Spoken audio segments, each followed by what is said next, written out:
ain't on there. All right. Try it back up there.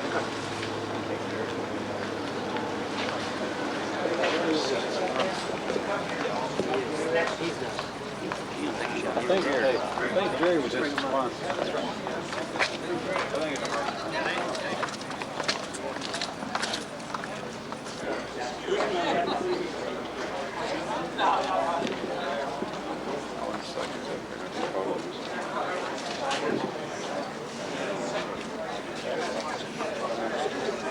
It should be interesting to change of charge. It's going to be done at 3 o'clock in the afternoon.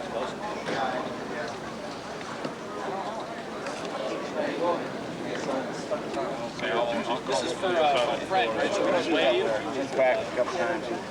I saw her here earlier. So long, Frank. So long, guy. Always get a kick. Everybody point Get a job, McInturff, you bum. No.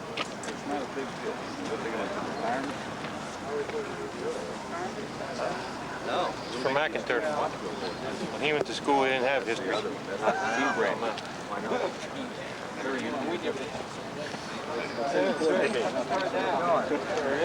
Not already, More 4 man's average. More still 0. I'm under 4 man. Yeah, rest my case.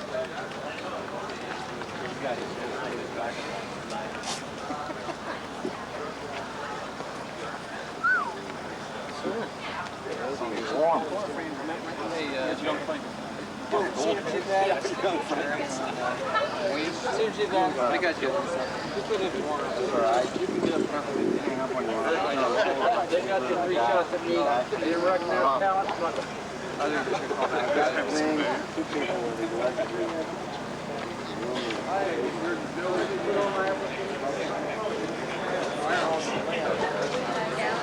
As I expected.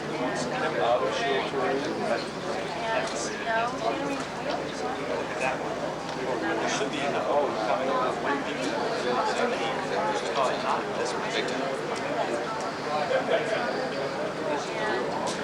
This is a real promotion. That's like a real life life. I'm going to take the rest of the night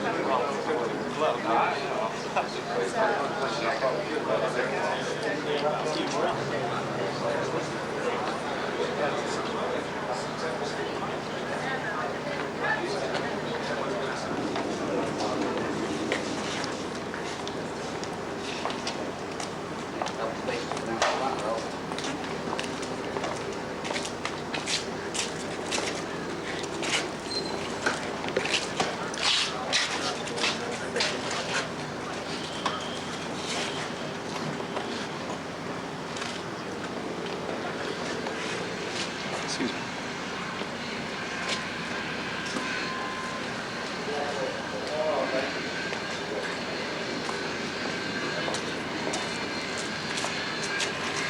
This is it. Over here. Will the guests please rise? Formation. Attention. Post the colors.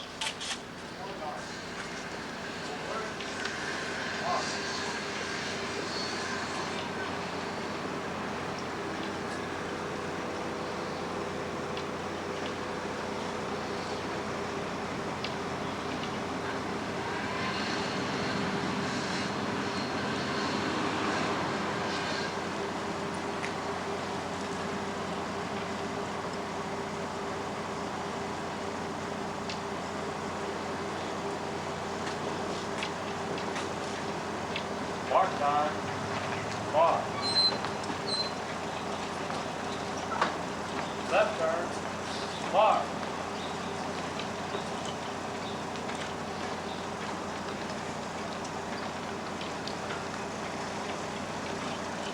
Mark time. Mark. Pinwheel. Mark. Color guard. Home.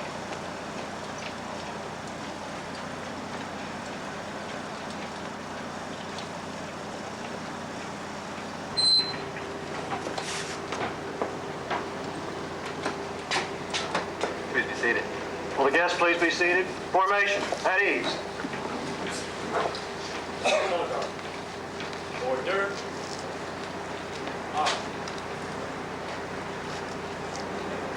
Well, good afternoon, everybody. Welcome to a very traditional Navy piping over ceremony for Lieutenant McInturff. A very special guest, very special welcome to our guest, Frank's parents and Sheila's parents, both here, and all of our other special guests today. Lieutenant McInturff's career is one of those careers that a traditional piping over ceremony may not do justice to, because both as enlisted and officer, he's done just about everything. He's been in combat aboard the USS Liberty. He was a Chief Petty Officer, and in fact, he was made Chief Petty Officer here at Corry Station. He was a Command Master Chief, Senior Enlisted Advisor when he was stationed in the Philippines. He was an Executive Officer at Augsburg, Germany. And if we could make time stand still, he'd probably be a captain and a commanding officer somewhere, and I might be sitting there and you could be standing here. He's done everything. And it's his career that typifies for all of us what it is we can do in the Navy. As with all retirements, they're a little sad, they're also happy. They're happy because we're celebrating today the successful completion of 22 years of faithful and honorable and loyal service to the United States and to the Navy. And it's also a happy day because we're supposed to retire. And if we stayed here forever, it'd be real crowded and wouldn't have many places to go. We're supposed to retire for a number of reasons, and one of them is to make room for the people that we've spent our careers getting ready for responsibility and for authority. So Frank, while you've had that effect on all kinds of people throughout your career, it's right to retire. I, for one, wish you weren't. I've given you every opportunity. It hasn't worked. So we'll go on with the ceremony, but a word of personal thanks from me for all you've done. I'd like to introduce Captain Scott Hockala, Commanding Officer of Company K, Marine Support Battalion. Thank you, Skipper. 22 years, 1 month, and 20 days ago, then much younger, Frank McInturff joined the United States Navy. Why? Well, for obvious reasons why we joined the armed forces, but Frank had an innate desire to go to sea. Of course, he wanted to get an education. He kind of wanted to strike out on his own. But after graduating from recruit training, he received orders to then the ComTech-R basic course of instruction at the Naval Communications Training Center. Fortunately, or unfortunately, how you want to look at it, in Frank's eyes, fortunately, he had a Marine Staff Sergeant as his instructor, Staff Sergeant Harris. And like all good instructors, when we had problems closing out at a various speed during the week, we had various remediation techniques. At that time, it was one where you would double time down to the front gate. Students, do you hear this? Double time down to the front gate, get the name, rank, and serial number of the gate guard, and then proceed smartly at a double time pace back to the schoolhouse. It's amazing how quickly you can close out with the speed of the week by doing this. And as such, Frank successfully completed his basic school.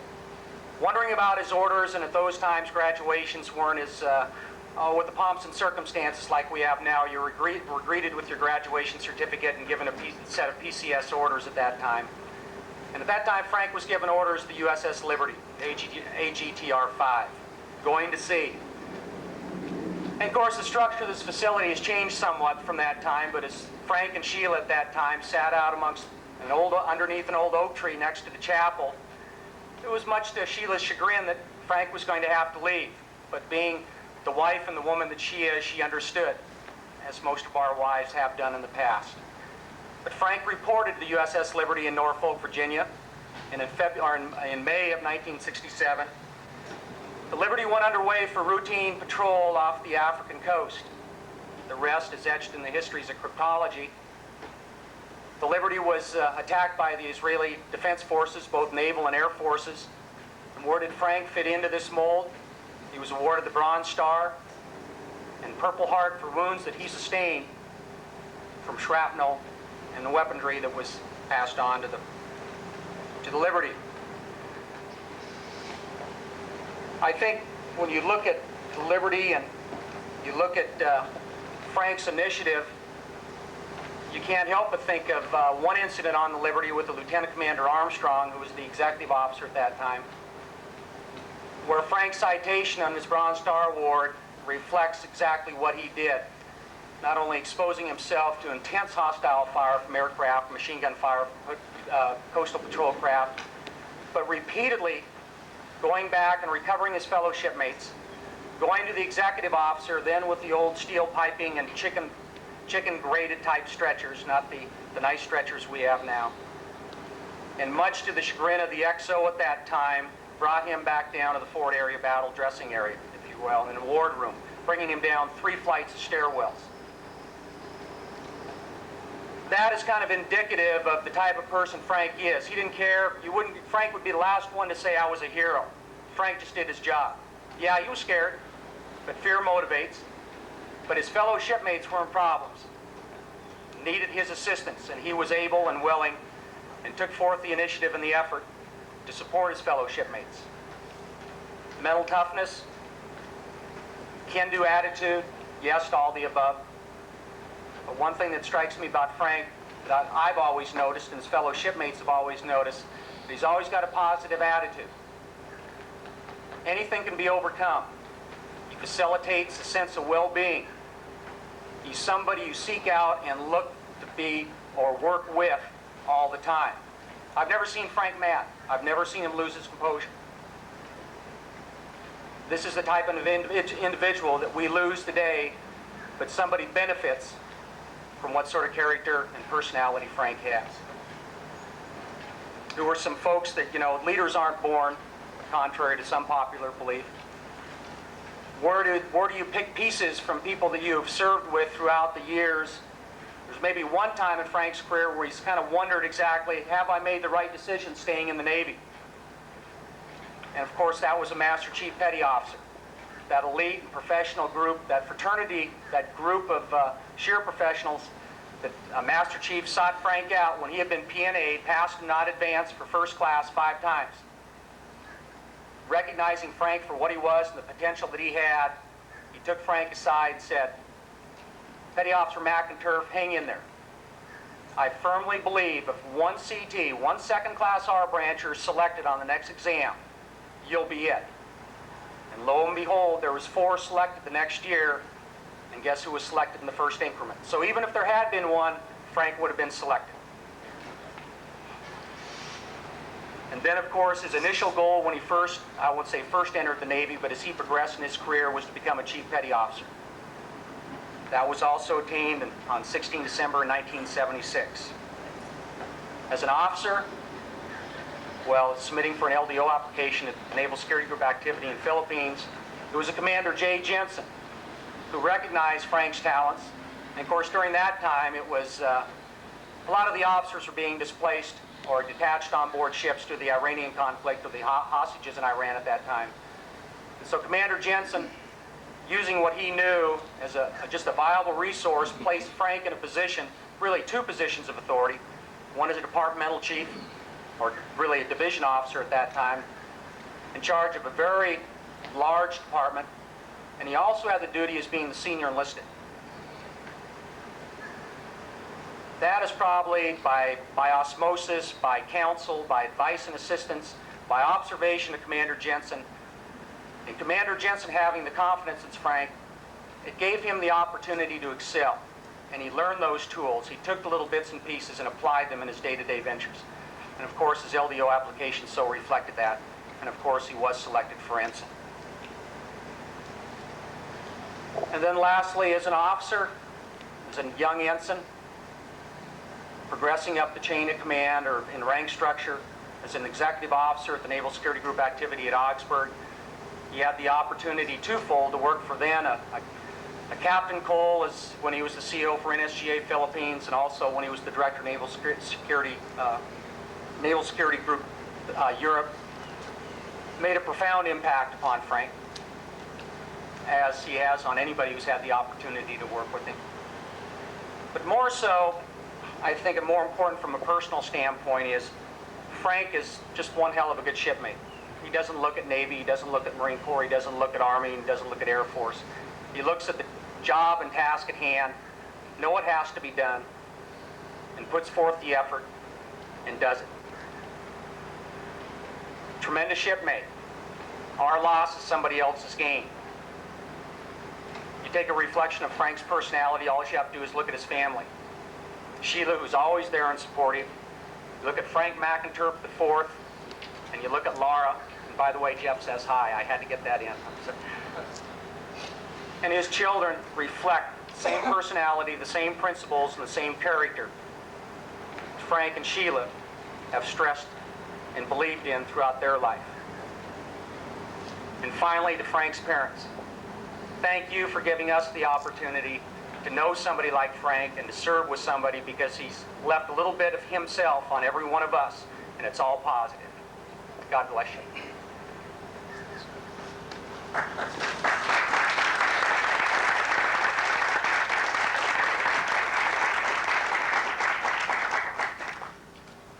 Department of the Navy Certificate of Flag presentation to Lieutenant Frank McInturff III. On the occasion of your retirement on board Naval Technical Training Center, Pensacola, Florida, the United States flag accompanying this certificate was raised and lowered on 4 July 1988. Signed, W.G. Wallace, Master Chief Petty Officer, Command Master Chief, J.D. Burns, Captain, U.S. Navy, Commanding Officer.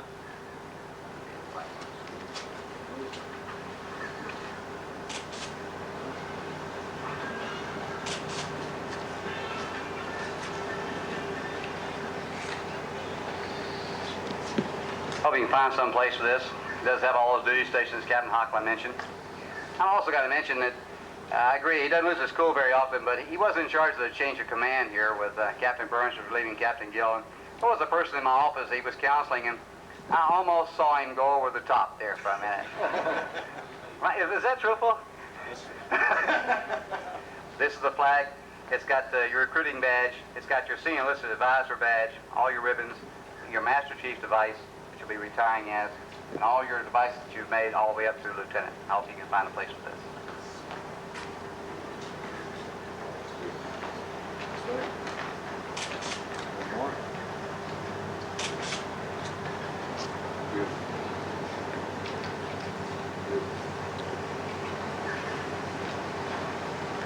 Since you're retiring back to the Master Chief ranks, but really you were selected as the Chief, we're going to make this CPO community takes pleasure presenting to E9 Frank McInturff III the following retirement creed. You have on this day experienced that which comes to all of us who serve in active duty in our Navy. I say our Navy because your departure from active duty in no way terminates your relationship. By law and by tradition, U.S. Navy retirees are always on the rolls, ever ready to lend their service when need arises. Respect is yours as the Chief was based on the same attributes that you now carry into retirement. You should have no regrets and should not view your retirement as an end of an era, but rather as orders to a new and more challenging assignment. Remember that you have been and will always be an accepted member of the most exclusive of all fraternities, that of the United States Navy Chief Petty Officers. The active duty chiefs salute you, your retired chiefs welcome you. I wish you traditional fair winds and following seas.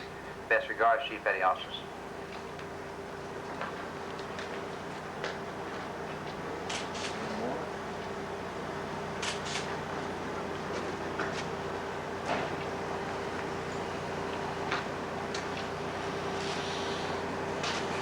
The commanding officer takes pleasure in presenting this letter of appreciation to Lieutenant Frank McInturff III, United States Navy, on the occasion of your transfer to the Fleet Reserve, effective 31 August 1988.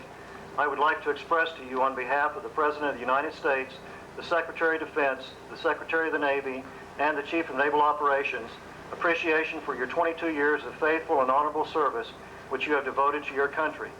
A successful Navy career is a life of devotion, duty, sacrifice, and dedication to one's ideals of the naval service.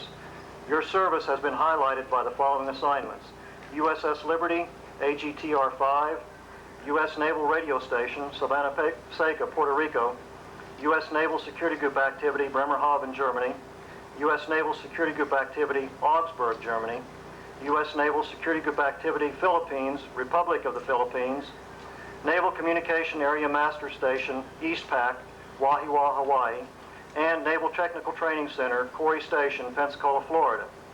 For honorable and devoted service, you have been awarded the Bronze Star Medal with Combat V, Purple Heart, Navy Achievement Medal, 3rd Award, Combat Action Ribbon, Presidential Unit Citation, Navy Unit Commendation, Meritorious Unit Commendation, Good Conduct Medal, 3rd Award, National Defense Service Medal, Overseas Service Ribbon, and the Pistol Marksman Ribbon.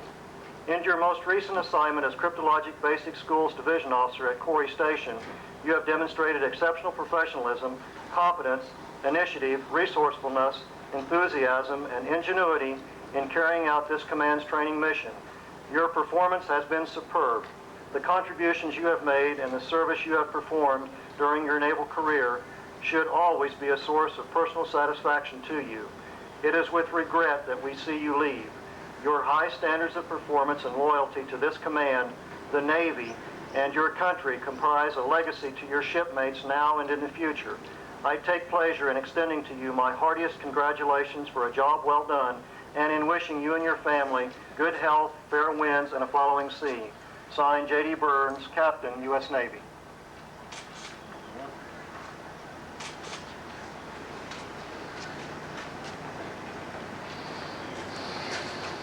Yes, sir. Two of these. Need one of these? Need two of these.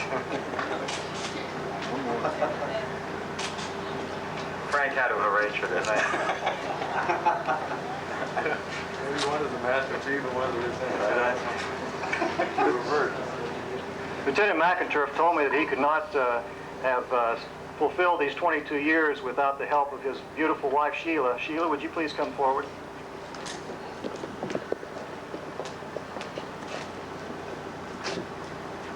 Certificate of Appreciation from the United States Navy. To all who shall see these presents, greeting. This is to certify that Sheila F. McInturff has earned grateful appreciation for her unselfish, faithful, and devoted service during her husband's naval career. Her unfailing support and understanding helped to make possible her husband's lasting contribution to the nation. Given this 31st day of August, 1988. Signed, J.D. Burns, Captain, U.S. Navy. You know, there's little enough we can do in the service to acknowledge what our spouses do for us. We make a little presentation at reenlistments and regrettably only at retirements, but we are also smart enough to realize that without the Sheilas of this world, we don't get the Franks of this world. It's through her support and her concern and care that we're able to have the benefits of Frank and others like him. So, Sheila, thank you.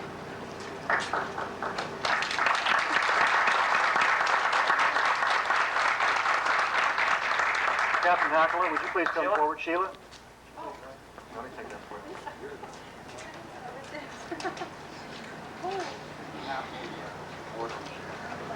Thank you. That's just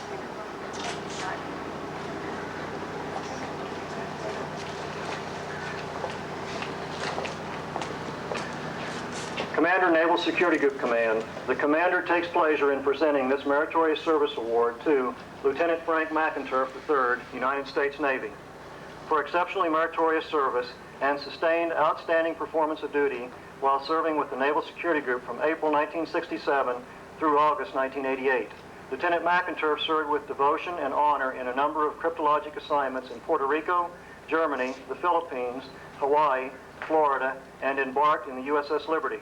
His career was distinguished by excellence in leadership, management, technical skill, and a deep commitment to the Naval Security Group and the cryptologic community. He served with particular distinction on board the USS Liberty when it was attacked on 8 June 1967 by Israeli Navy and Air Force units while operating in the Eastern Mediterranean.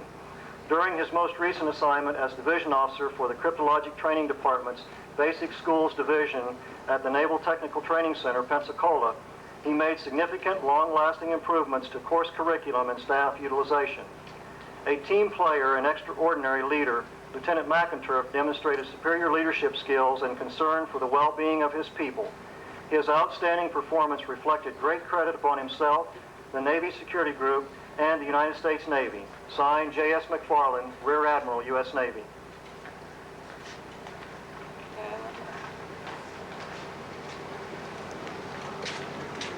Want a picture of this?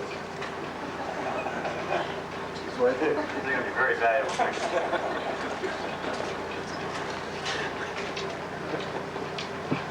Will the guests please rise? Formation. Attention.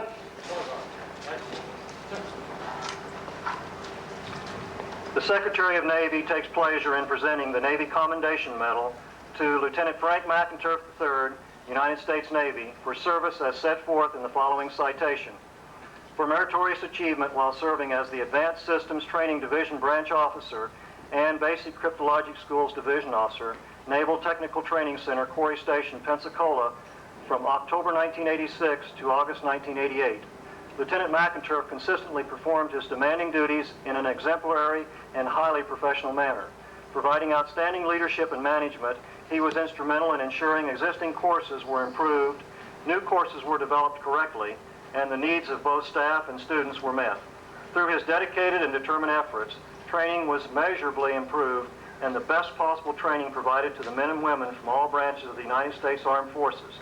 Lieutenant McInturff's exceptional professionalism, initiative, and total dedication to duty reflected great credit upon himself and were in keeping with the highest traditions of the United States Naval Service. For the Secretary of the Navy, N.R. Thunman, Vice Admiral, U.S. Navy, Chief of Naval Education and Training.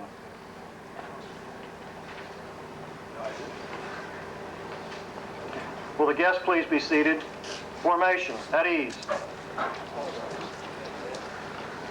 At this time, I'm indeed honored to introduce Master Chief Bradley, who served with Lieutenant McInturff on board the USS Liberty. Master Chief Bradley.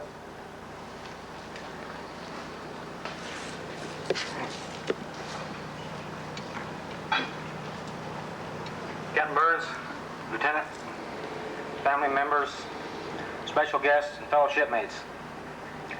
It is indeed an honor for me to be able to have been asked to say a few words this afternoon as we pay tribute to Lieutenant McInturff, and I will only say a few words. I don't have anything long and prepared.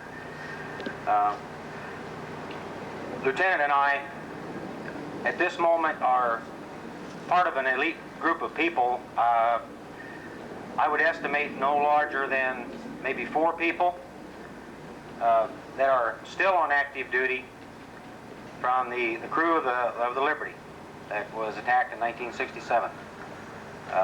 I know for sure of at least one other out in California, and there may be 1 or 2 others, but a very small number of people that are still on active duty. Lieutenant and I lost 34 of our shipmates in that the battle, and I think both of us can be thankful that we are here today to share this moment.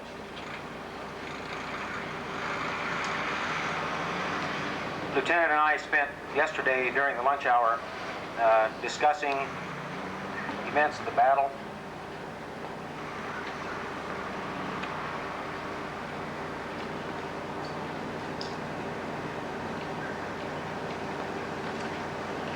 Lieutenant was topside, where he was exposed to a lot of the direct gunfire. I was below decks, and I was in one of the spaces where opposite of where the torpedo hit. And after it was all said and done with, from where I was, I could have looked out the side of the ship where that torpedo hit. I tell people on the lighter side, as the captain said, fear motivates. I wasn't scared, but I passed 4 people that was.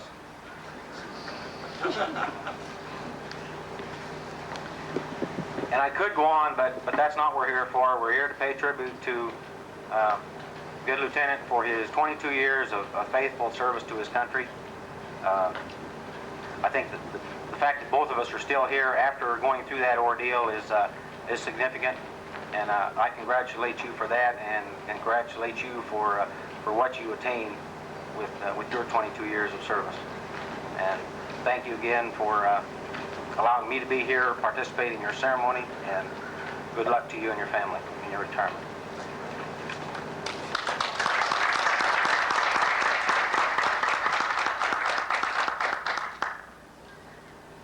Lieutenant McInturff, please come forward. This is the big one. Fleet Reserve of the United States Navy.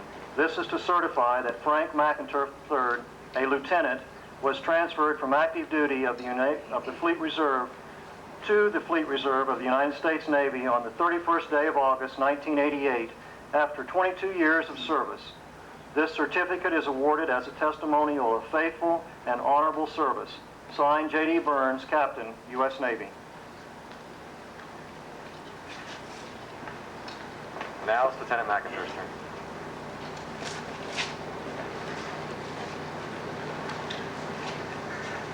Captain Burns, Command Master Chief, Master Chief Bradley, guests, shipmates. I really appreciate everyone coming and spending this special day with me, particularly those folks that are out there on the circle drive, because I know it's not cool out there at all, so I will make my remarks very brief. When I put together my remarks, I reflected back over these 22 years, and it was really amazing how some of the high points just jumped out at me. And so I thought I would just cover a few of those today. Although there were several high points, at the base of it all was a lot of fine people that I've met over the last 22 years. Without them, any of my successes, be they personal or professional, could never, ever have taken place. So I would like to recognize, starting with my family, who I couldn't be here today without my family, starting with my parents. They taught me a lot. Back in Independence, Missouri, they taught me just to work hard, do the best I can, and persevere. I may not be the smartest guy on the block, but make up for it in determination. And I've carried that through the last 22 years. And with Sheila's family, supporting her, allowing me to take their daughter around the world for 22 years.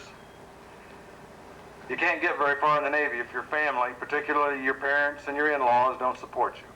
They ought to get some sort of career counseling badge, I think, themselves. And then there's Sheila, who I'm never sure, she's around me all the time and supporting in one way or another, either behind me, pushing me at my side, or pulling me and leading me. But as the captain remarked, I think that Navy wives, Navy spouses are very, very special people. And I know that Sheila is very, very special. I don't care if it's volunteer work for the Red Cross, doing my uniforms. In fact, I think she deserves the 4-0 in appearance. President of Navy Wives Clubs, charitable fundraiser organizers around the world, or back down to just having single sailors over to the house for Christmas dinner or Easter or Thanksgiving. But for all those times, I know I'm a better person. She supported my career, and every command and community that we've been to has been better because of Sheila. So thank you, honey.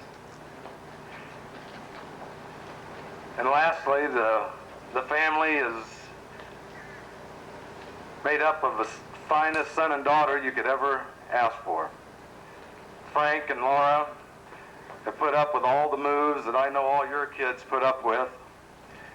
And that's pretty tough to support Dad's career. And they're putting, paying in a very special way, giving up a lot of friendships in their youth. And it's difficult to understand why we're doing that, but I know that you folks have explained this to your kids before. So Frank and Laura, thank you for all those good years.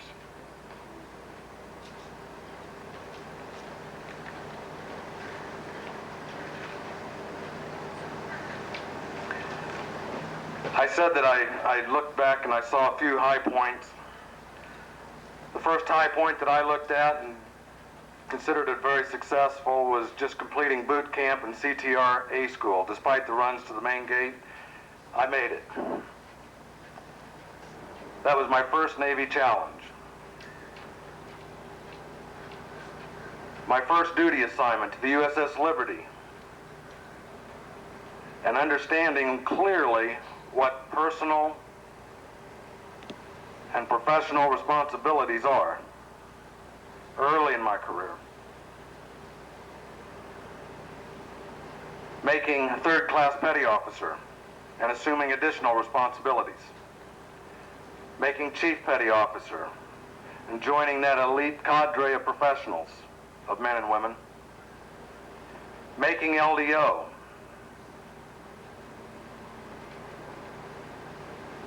Serving as executive officer.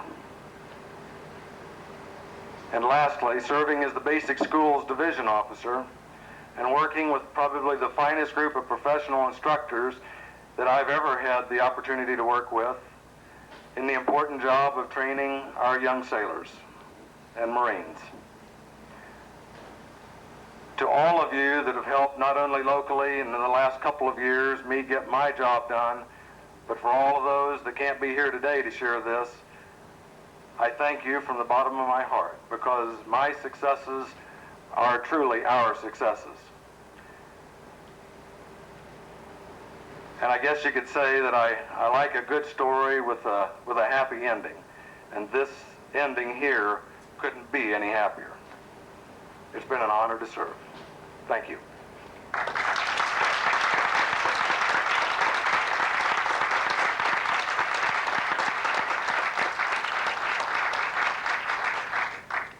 We will now have the traditional piping over ceremony. Will the guests please rise? Formation. Attention.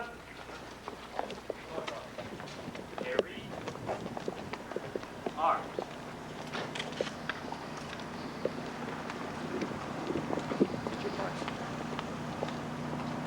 Ready? Cut.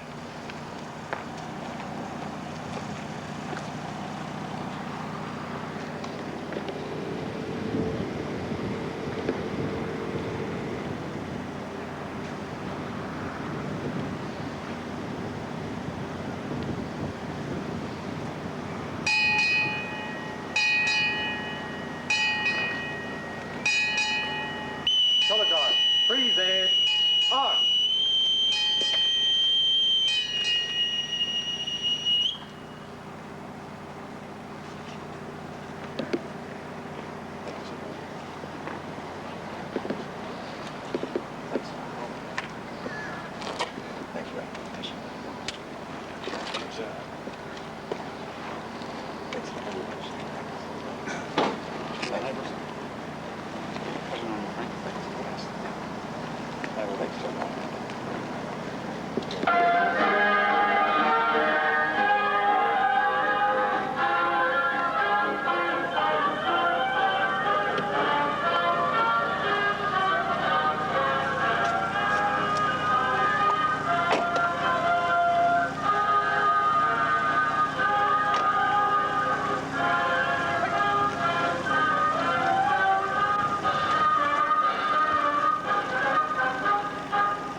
Yes, please remain standing for the start of the colors. Retire the colors. Color guard. Right turn. Mark.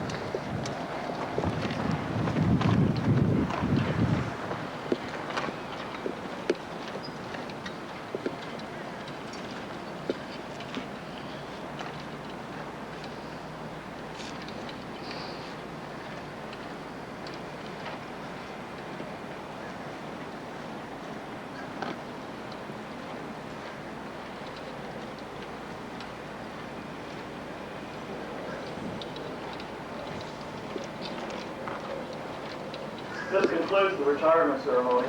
Thank you for your coming. You are cordially invited to the Officers Club to a reception for Lieutenant McInturff. Formation dismissed.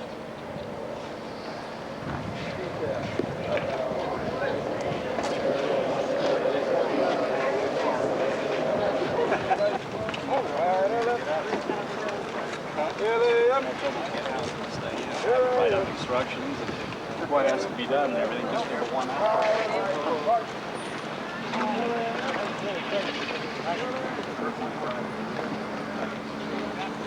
And here we have with us Frank McInturff III, civilian. Well, congratulations. Thank you. Congratulations to you, Sheila. Thank you.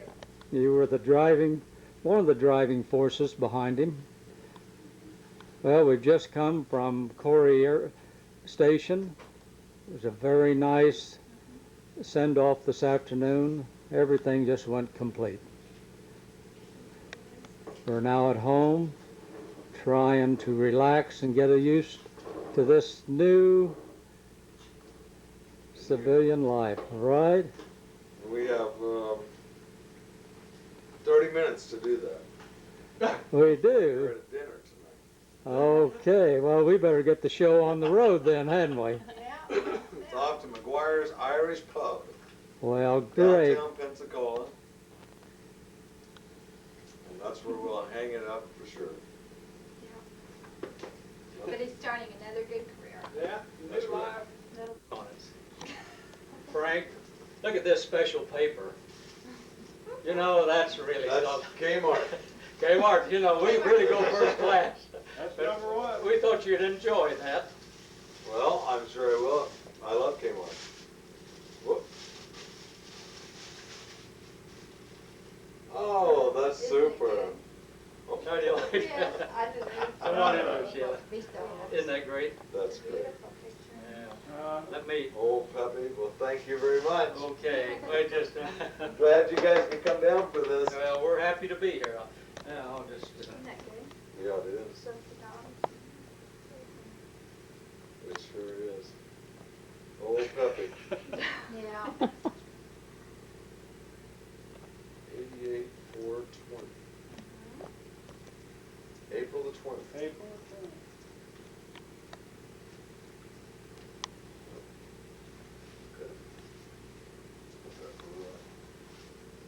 Good. That turned out pretty good. It sure did. Yeah. Let's see. You see us now, Butch? Yes. Okay. Well, here's a little something that Okay. we thought you could use. Well, let me. You're always supposed to do the cards first, but we know the important stuff right here. That's the important stuff. Holy moly, this is a long one. Oh my gosh, he'll have to wait till after dinner. Well, to I read that. didn't. Read it later.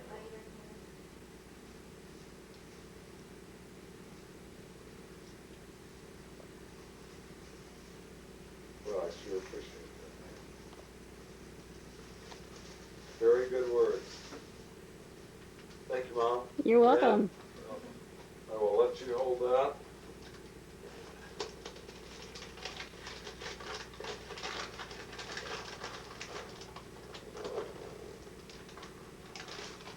You have this, Sheila. No, thank Save that for Christmas. We're in retirement, we gotta save that. That's right, looking forward. Holy moly, more fishing equipment. Oh my gosh. Oh, yes. Yeah. Is this a 5? That's the 5,000. 5,000. 5,000. That's the limited edition. Oh, boy. I got a place for that, I'll tell you that. Well, Oh, super. I'm sure sometime you'll be doing freshwater fishing, and that'll just serve the purpose. Well, thank you very, very much. I'll use that for many, many years. Thank you. Yeah, that's what I like to troll with them. Me, I don't like, if I'm casting, I like to close things real.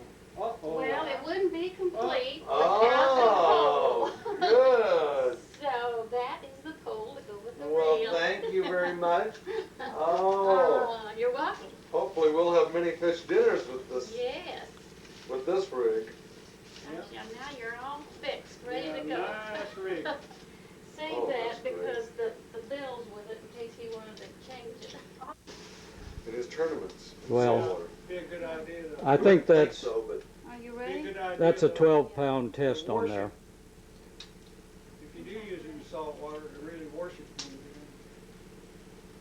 I'll tell you what, Well, there we go. it's primarily for when you fish for them big southern bass and Ours come. is not wraps pretty.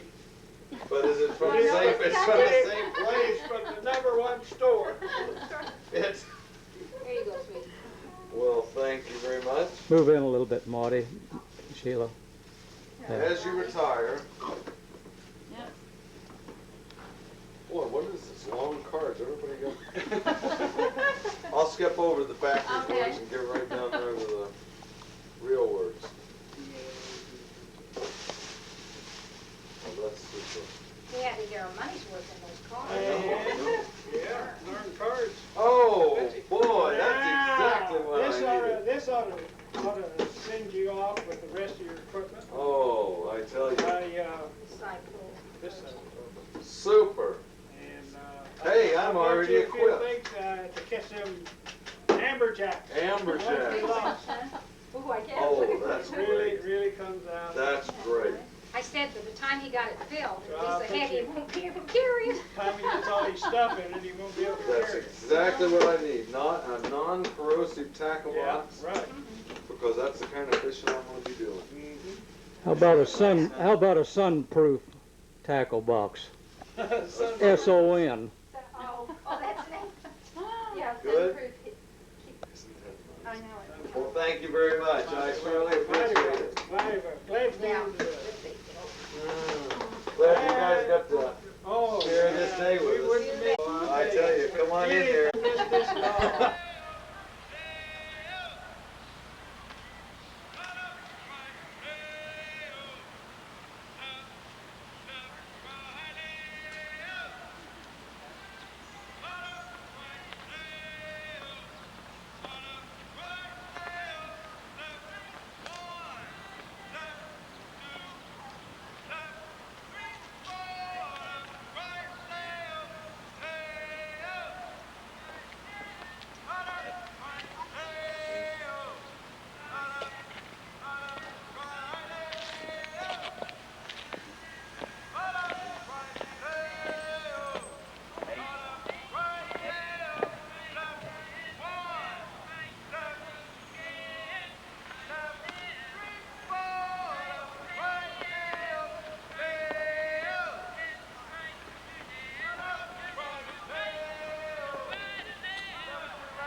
Company, halt.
Formations, attend, hut. First platoon, attend. Hit. At ease. At ease. Good evening.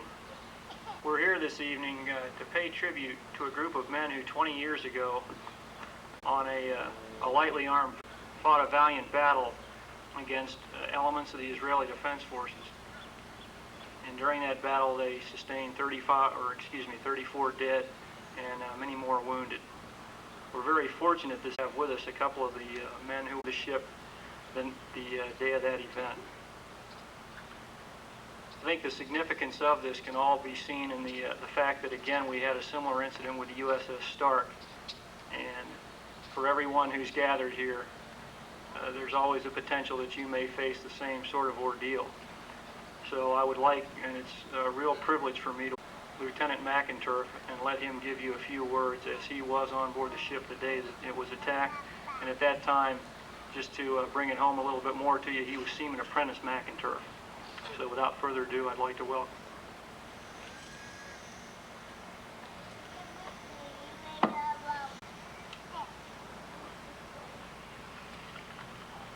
Thank you, Keith. Good evening. I feel it's important and appropriate to take time out from our busy schedules to remember the USS Liberty, its crew, their families, and in particular, the 34 men who lost their lives on this date in June 1967. Although 20 years have passed since the Liberty was attacked by Israeli air and naval forces, for some of us it seems like only yesterday. Through books, newspaper articles, movies, and nationwide television program, it's clear that there are still many questions that remain unanswered concerning that terrible day. But I firmly believe that these questions will never be answered. And more importantly, I believe that the time for questions has passed, and now is a time for remembering. The Liberty was a good ship. Originally commissioned the SS Simmons Victory in April 1945, she served in the closing days of World War II as a transport vessel. Later, she served an important role in providing supplies to the U.S. forces in the Korean War. Although retired in 1958 and put in our mothball fleet in Puget Sound, she was later recalled to service and commissioned the USS Liberty on December 30th, 1964. Her new role would be that of a technical research ship. And from that time and until the time of the attack, she provided invaluable support to national planners while in the Southern Atlantic training. The Liberty had an outstanding crew with 16 officers, 264 sailors, 3 Marines, and 3 civilians on board. Most were communications technicians, or what is now called cryptologic technicians. But every man, regardless of his rating or rank, was a mate. Whether at work or while on Liberty in a foreign port, the Liberty crew looked out for one another. They were a tight bunch of sailors. They worked hard and they played hard. The Liberty did her job well. The crew knew their duties. From doing daily routines to general quarters, they could be counted on to deliver. Readiness is a particularly important part of any ship's ability to meet its mission, during wartime or peacetime. And in the case of Liberty, our readiness meant the difference between life and death, surviving and not surviving. I'll always recall the seemingly endless drills that the captain, the XO, one of the other officers or chiefs, or one of the leading petty officers would call. General quarters, damage control, emergency destruction, first aid, CPR, and that's only to name a few. At that time, as a seaman, I had trouble understanding why we were constantly drilling, the importance of that. I initially thought that just being a good CT was good enough. However, it didn't take long to understand that there was a lot more to the job at hand, because what we needed to be was to be a good sailor and a good technician. Drills and training are important elements of readiness, and Liberty's readiness paid off in full. With over 1,100 holes in her 455-foot hull, a gaping torpedo hole in her starboard side, which took out 3 main decks and measured 23 by 39 feet, with fires raging on the bridge from napalm, with 171 men injured and another 34 men killed, the ship was saved. Without the readiness, resolve, and teamwork of the crew, this could never have been possible. Without this, the ship would have surely sunk, and the number of casualties would have been much higher. The greatest contribution to this effort was, of course, made by our shipmates who did not return. For without their heroic efforts and devotion to duty, all would have been lost. As evidenced by the recent attack on the Stark while operating in the Persian Gulf, you can never tell when or where your readiness is going to be tested.